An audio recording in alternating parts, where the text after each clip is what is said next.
The air is crisp and cold, neighbors are putting up lights, and it's time to break out that special holiday punch. We've got a very special Ask Safewise for you today. So, gather around the fire, kids. Let's get into some holiday safety questions. Great question, and honestly, this can be a year-round hazard, not just when you're feeling extra merry and bright. To avoid pulling a Griswold, it's best to keep it simple. Don't daisy chain your outlets, extension cords, or power strips. Pulling too much power from your home could blow a fuse or overload the circuit breaker, or worse, cause a fire. You can learn more from our interview with NFPA Senior Vice President of Public Education, Andrea Vastus, for more holiday safety tips like that.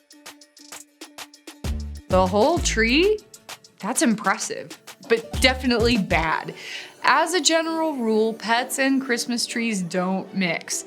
Fir trees specifically can cause excessive vomiting, drooling, and can even puncture your pup's insides with sharp needles. And the water in your tree's base can serve as a tempting but terrible water bowl for your dog that can cause stomach issues. So, if you have a dog, it might be best to just go with an artificial tree. A pointer about other holiday plants? Skip the poinsettias. They're mildly toxic to cats and dogs.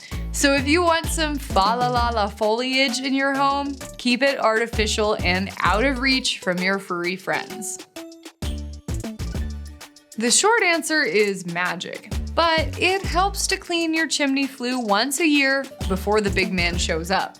A good chimney sweeping isn't just helpful to St. Nick, it also reduces your risk of carbon monoxide buildup and ensures that your winter fires will get a nice healthy burn. Plus, roasted chestnuts taste better over a clean burning fire.